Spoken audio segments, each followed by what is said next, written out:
사도신경으로 신앙 고백하시겠습니다.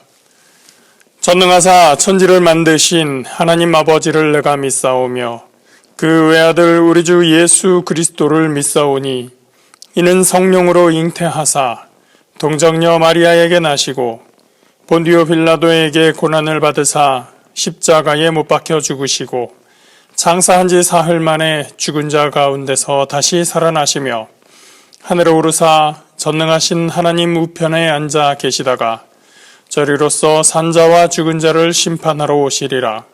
성령을 믿사오며 거룩한 공회와 성도가 서로 교통하는 것과 죄를 사하여 주시는 것과 몸이 다시 사는 것과 영원히 사는 것을 믿사옵나이다. 아멘. 오늘 함께 보실 말씀 신명기 17장 14절부터 17절까지 말씀입니다. 구약성경 289페이지에 있습니다. 구약성경 289페이지 신명기 17장 14절부터 17절까지 말씀입니다. 신명기 17장 14절부터 17절 말씀입니다. 네가 네 하나님 야훼께서 네게 주시는 땅에 이르러 그 땅을 차지하고 거주할 때에 만일 우리도 우리 주위의 모든 민족들 같이 우리 위에 왕을 세워야겠다는 생각이 나거든 반드시 네 하나님 야훼께서 택하신 자를 네 위에 왕으로 세울 것이며 네 위에 왕을 세우려면 네 형제 중에서 한 사람을 할 것이요 네 형제 아닌 타국인을 네 위에 세우지 말 것이며 그는 병마를 많이 두지 말 것이요 병마를 많이 얻으려고 그 백성을 애굽으로 돌아가게 하지 말 것이니 이는 야훼께서 너희에게 이르시기를 너희가 이후에는 그 길로 다시 돌아가지 말 것이라 하셨음이며 그에게 아내를 많이 두어 그의 마음이 미혹되게 하지 말 것이며 자기를 위하여 은금을 많이 쌓지 말 것이니라. 오늘 말씀의 제목은 애굽으로 돌아가지 말라입니다. 우리는 보통 어디로 돌아가자라는 말을 많이 합니다. 초심으로 돌아가자 그런 얘기 많이 들어보셨을 거고요. 교회에서도 얘기합니다. 성경으로 돌아가자, 초대교회로 돌아가자. 그런데 오늘 말씀의 제목은 애굽으로 돌아가지 말라. 우리가 되찾고 회복하고 돌아가야 할 곳이 있다면 반대로 우리가 가지 말아야 할 곳, 그쪽으로 다시는 되돌려서는 안 되는 그러한 것들이 있다는 얘기입니다. 13절까지 재판관에 관한 말씀을 마치고 오늘 본문 14절부터는 이스라엘 왕이 지켜야 될 것들에 대해서 말씀해 주고 있습니다. 사실은 제가 이 본문을 그냥 좀 지나칠까라는 생각을 해봤었습니다. 왜냐하면 세계적으로 아직 왕이 다스리는 나라들이 꽤 있기는 하지만 우리는 더 이상 왕의 지배를, 왕의 통치를 받고 있는 나라가 아닙니다. 가끔 우리 국민 중에는 대통령이 왕인 줄 아는 분들이 있는 것 같기는 하지만 원칙적으로 대통령은 국민이 선택해서 국가와 국민을 위해서 일하도록 권한을 부여해준 임시직 공무원 중에서 가장 상위 직책을, 가장 직급을 높은 곳에 가지고 있는 사람입니다. 본문을 그냥 지나쳐볼까 생각한 두 번째 이유는 뭐냐면 왕에 대한 내용을 하다 보면 정치적인 얘기를 할 수밖에 없기 때문입니다. 강단에서 정치적인 얘기를 하는 것이 맞다 혹은 아니다 강단에서는 정치 얘기를 하면은 안 된다라는 그런 논쟁이 있습니다. 저는 강단에서 정치 얘기를 할 수 있다 또는 필요에 따라서 정치 얘기를 꼭 해야 된다 그렇게 생각하는 입장입니다. 왜냐? 예수님도 침례 요한도 정치적인 얘기를 했거든요. 왕에 대해서 비판을 했습니다. 심지어 침례 요한은 왕을 비판하다가 그것 때문에 죽임을 당하기까지 했었습니다. 우리가 정치에 대한 이야기를 빼놓고 갈 수 없는 이유는 뭐냐면 우리의 삶이 정치하고 별개로 신앙생활하고 정치하고 별개로 교육을 받고 정치와 별개로 사업하고 직장 다니는 그런 상황에 처해 있지 않기 때문입니다. 우리의 모든 삶의 영역들이 모두 다 정치하고 연결이 되어 있습니다. 최근에 우리가 너무나 힘들어하는 것, 가스 요금이 오르고 전기 요금이 오르고 대중교통 요금이 오르는 이 모든 것들도 사실 따지고 보면 정치와 굉장히 밀접하게 관련이 되어 있습니다. 요즘 이야기하는 것 중에 하나 건강보험료, 몇 퍼센트로 올려야 되느냐, 국민연금을 현재 9%를 급여에서 떼어가고 있는데 15%까지 올려야 된다. 이런 것도 다 정치권에서 이야기를 하고 있는 것이죠. 그래서 우리는 정치 이야기를 필요하다면 설교 강단에서도 해야 된다라는 이야기입니다. 그럼에도 불구하고 강단에서 항상 정치 얘기를 하는 것은 또 바람직하지 않다라는 것도 저는 동의합니다. 하나님의 말씀에 비추어 보았을 때 우리의 삶을 돌아보면서 필연적으로 이야기할 수 있는 여러 가지 이야기 중에 하나가 정치 이야기일 수는 있으나 우리가 설교할 때마다, 이야기할 때마다, 대화할 때마다 항상 정치 자체가 주제가 되어서는 안 된다는 뜻이죠. 그리고 정치 얘기를 하는 목사님들 중에서 일부 어떤 분들은 현재적인 사실을 왜곡하기도 하고 논리적이지도 않으면서 특정 방향으로 누군가를 편드는 그러한 이야기를 하시는 분들도 많이 있었습니다. 그래서 저는 차라리 그런 분들은 정치 얘기를 안 했으면 좋겠다. 심지어는 하나님의 뜻과 반대되는, 성경에서 가르치는 것과 반대되는 그런 설교를, 정치 이야기를 설교에 하는 분들도 있었습니다. 제발 그럴 거면 설교 때 정치 얘기하지 말아라 라는 생각을 저도 똑같이 하게 됩니다. 그런데 이런 여러 가지 생각들 때문에 오늘 본문을 좀 지나쳐 볼까 생각을 했었는데, 본문을 가만히 보니 본문 자체가 정치적인 얘기입니다. 왕에 대해서 얘기를 하는 거예요. 왕이 되려면 어떻게 해야 된다, 왕이 되려면 어떻게 하지 말아야 된다에 대해서 얘기해주고 있는 것입니다. 그래서 하나님이 주시고자 하는 말씀이 있는데, 제가 정치적인 얘기 오늘은 좀 피해갔으면 좋겠다라는 저의 개인적인 생각 때문에 이 하나님의 말씀을 피해가는 것은 설교자로서 맞지 않다 생각했기 때문에 오늘 말씀 더 겸손하게 받아들고 여러분들과 말씀을 나누려고 합니다. 14절입니다. 네가 내 하나님 야훼께서 내게 주시는 땅에 이르러 그 땅을 차지하고 거주할 때에 만일 우리도 우리 주위의 모든 민족들 같이 우리 위에 왕을 세워야겠다는 생각이 나거든. 14절은 지금 현재 아직 왕이 없는 시절을 반영하면서 앞으로 있을지 모르는, 앞으로 언젠가 너희들이 요구하게 될 왕의 옹립이 필요한 그 시기가 온다면 그렇게 가정에서 이야기를 합니다. 원래 사사기적인 세계관에 의하면 이스라엘의 왕은 오로지 하나님뿐이어야 됩니다.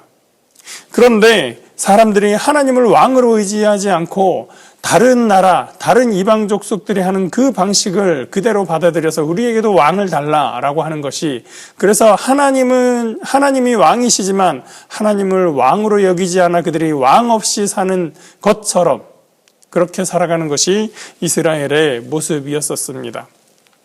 오늘 본문은 그렇게 왕을 세우려는 백성들의 의도가 옳든 옳지 않든 궁극적으로 그들이 왕을 세우게 된다면 그때는 제발 이렇게 해라 라고 하는 것을 이야기합니다.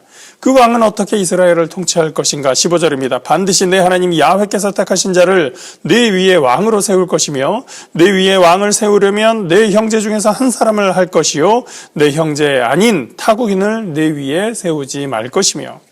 간단하게 말하면 하나님의 뜻대로 통치할 사람을 왕으로 세워야 된다는 것입니다. 하나님이 선택한 사람, 하나님의 말씀에 순종할 사람, 하나님의 말씀과 그 뜻을 따라갈 사람, 그 사람이 이스라엘의 왕이 되어야 한다는 것입니다. 하나님에 대해서 알지도 못하는 타국인이 하나님의 율법도 알지 못하면서 이스라엘을 하나님의 뜻에 따라 이끌어갈 이유는 전혀 없습니다. 북이스라엘의 오므리 왕과 아합 왕은 그 이름이 순수한 이스라엘식 이름이 아닙니다. 아합 왕은 특히 그 아내가 왕비가 이세벨이죠. 바알 신을 왕궁으로 끌어들이고 이스라엘의 이 이방신을 섬기는 문화를 가지고 온 사람입니다. 그 왕들이 야훼 신앙을 얼마나 회파하고 망가뜨렸는지 성경이 고발해주고 있는 것입니다. 우리나라는 기독교 국가도 아닙니다. 그리고 또 교회에 다니는 사람이 대통령 후보가 된다고 해서 그 사람이 정말 신앙인인지, 정말 그 중심에서 그리스도인으로서 살고자 하는 마음이 충만한지 우리는 알 수가 없습니다. 그렇기 때문에 우리는 그 후보의 여러 삶의 과정을 통해서 그를 판단할 수밖에 없습니다. 다만 우리의 선택이 하나님의 뜻과 합당한지는 우리가 스스로 끊임없이 질문해야 되는 것입니다. 내가 선택하는 이 후보가 정말 내가 바라보는 하나님의 뜻 가운데에서 하나님의 뜻을 이루어가기에 조금이라도 열려있는 사람인지 우리는 끊임없이 질문하고 나의 선택에 대해서 고민해야 되는 거죠. 16절입니다. 그는 병마를 많이 두지 말 것이요 병마를 많이 얻으려고 그 백성을 애굽으로 돌아가게 하지 말 것이니 이는 야훼께서 너희에게 이르시기를 너희가 이후에는 그 길로 다시 돌아가지 말 것이라 하셨음이며 16절은 애굽으로 돌아가지 말라고 합니다. 애굽은 이스라엘 백성들이 종살이하던 곳입니다. 그곳에서 이스라엘 백성들은 노예였습니다. 병마를 많이 두지도 말고 병마를 많이 얻기 위해 그 백성을 애굽으로 돌아가게 하지 말라. 병마란 군사적으로 사용하는 말을 의미합니다. 그래서 다른 번역서에서는 군마라는 단어를 사용하기도 합니다. 하나님은 왕이 말을 얻는 것, 군마를 얻는 것, 군사력을 강대하게 하는 것에 신경 쓰지 않도록 해라. 그것이 목적이 되지 않도록 하라. 이렇게 이야기합니다. 심지어 가만두면 말을 얻기 위해서 군마를 얻기 위해서 백성을 애굽으로 보내는 일이 생길 수도 있습니다. 그곳에서 이스라엘 백성들은 어떻게 되었었습니까? 과거에 그들은 하나님에 대한 신앙이 무뎌졌었고 애굽의 신들에 빠져 있었고 그 신앙에 젖어 있었던 경험이 있었습니다. 현대사회는 국가적인 교류가 많은 시대입니다. 그래서 오늘 본문처럼 문자 그대로를 우리 사회에 혹은 이스라엘이라 해도 그 사회에 적용할 수는 없을 것입니다. 다만 그 내면의 뜻을 따라서 우리 사회에 적용해 볼 수는 있습니다. 우리 민족은 누구보다도 이스라엘 자손이 애굽에서 종살이한 것을 이해할 수 있는 국민들입니다. 왜냐하면 과거에 우리나라는 뼈아픈 일제강점기라는 시대를 지내왔었기 때문입니다. 우리는 일제에서 독립한 이후에도 친일파들을 하나도 청산하지 못한 역사를 가지고 있습니다.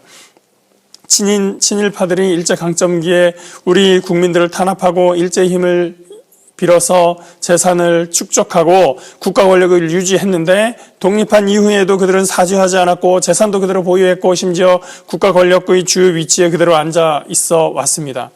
여전히 친일의 후손들은 국회에서 정부에서 법원에서 친일 청산을 반대하고 있습니다. 심지어 우리 대법원이 일제시절에 우리 국민들을 강제징용한 일에 대해서 적극 가담한 미쓰비시라는 일본 기업에 대해서 배상 책임을 판결했는데 우리나라 외교부가 판결 보류를 요청했습니다. 그리고는 정부가 해결하겠다고 하면서 배상금 지급을 위한 재단 기금을 조성하고 일본의 그 기업이 이 재단에 기부금으로 협조 좀 해주세요라고 일본 정부에다가 부탁하고 있는 실정입니다. 그렇게 된다면 그것은 사과도 아니고 배상도 아닙니다. 배상이란 것은 잘못에 대한 보상의 의미이지 그냥 기부해 주세요를 요구하는 것이 우리 정부의 할 일인가? 우리는 심각하게 물어봐야 할 것입니다. 일본을 위한 정부인가? 우리 국민을 위한 정부인가? 저는 알 수가 없습니다. 우리가 돌아가지 말아야 할 것은 많이 있습니다. 독재 시절로 돌아가서는 안 되고 뇌물이 작동하던 과거로 돌아가서는 안 되고 안기부나 국정원 같은 국가기관이 정치에 간섭하고 국회와 국민을 괴롭혀서는 안 됩니다. 우리나라는 독재가 필요한 나라라고 지금도 말하는 사람들이 있습니다. 독재의 피해를 당해보지 않았기 때문에 혹은 오히려 그 독재 권력의 옆에서 달콤한 맛을 보았던 사람들이라고 저는 생각합니다. 마치 애굽에 종살이하던 이스라엘이 다시 애굽으로 가서 종살이 해야 된다라고 말하는 것과 같습니다. 무엇보다 돌아가지 말아야 하는 이 나라의 모든 정치의 방식은 성경의 가르침과도 완전히 배치되는 것입니다. 먼저 하나님의 나라와 의를 구하고 이웃을 내 몸같이 사랑하고 공의가 강같이 정의가 생수같이 흐르는 나라를 우리가 희망한다면 우리는 이 나라의 정치가 누구를 위해서 움직이고 있는가 잘 분석하고 관심을 가져야 됩니다. 정치하는 사람들 다 똑같다고 힐난하지 말고 정치하는 사람들 중에서 보석이 있는지를 발견하고 또 그런 사람이 없다면 제대로 정치할 사람들을 그곳에 보내는 일도 교회가 관심을 가져야 됩니다. 공공의 권력을 맡겼을 때 그 사람이 그것을 활용해서 국가와 국민에게 잘 봉사할 수 있을지를 우리가 분별할 수 있어야 됩니다. 그래서 이 나라가 함께 살아가는 공동체가 되고 한 마음으로 서로 섬기는 공동체가 되는데 우리 교회가 바른 메시지를 내고 먼저 섬기며 먼저 정직하게 나서야 할 줄 믿습니다. 예수님은 우리를 세상에 떠나서 너희끼리 살아라라고 하지 않으시고 너희가 세상에 나가서 내가 너희에게 가르쳐 분부한 모든 것을 지켜 행하게 하라 라고 말씀하셨습니다. 저와 여러분이 세상을 바르게 보고 세상이 하나님을 깨달아 함께 섬길 수 있도록 기도하며 하나님의 말씀을 우리 삶에서 드러내 보여서 예수의 이름을 높이고 하나님께 영광 돌리는 삶으로 나아갈 수 있기를 예수 그리스도의 이름으로 축복합니다. 함께 기도하겠습니다. 좋으시고 거룩하신 하나님, 하나님께서 우리를 복주시고 우리를 하나님의 백성 삼으셨습니다. 하나님의 백성이면서 하나님의 말씀대로 살지 아니하는 우리의 연약한 모습, 우리의 죄된 모습들 주님 용서하여 주시옵시고 주님 앞에서 새롭게 되며 주님 앞에서 그 말씀 앞에 순종하는 저희들 되기를 원합니다. 하나님, 이 세상이 하나님의 말씀 앞에도 온전히 설 수 있는 나라가 되기를 원합니다. 주여 역사하여 주시옵시고 이 사회가, 이 나라가, 이 모든 사회의 구성이 하나님의 말씀 앞에 바로 설 수 있도록 인도하여 주시옵소서. 우리 믿음의 사람들이 그 말씀 앞에 먼저 서게 하시고 그 말씀으로 세상을 향하여 세상을 바르게 하는데 조금 더 힘쓰며 이 땅에 하나님의 영광 나타낼 수 있도록 인도하여 주시옵소서. 감사드리며 예수 이름으로 기도합니다. 아멘. 하늘에 계신 우리 아버지여, 이름이 거룩히 여김을 받으시오며 나라가 임하시오며 뜻이 하늘에서 이루어진 것 같이 땅에서도 이루어지이다. 오늘 우리에게 일용할 양식을 주시옵고 우리가 우리에게 죄 지은 자를 사하여 준 것 같이 우리 죄를 사하여 주시옵고 우리를 시험에 들게 하지 마시옵고 다만 악에서 구하시옵소서. 나라와 권세와 영광이 아버지께 영원히 있사옵나이다. 아멘.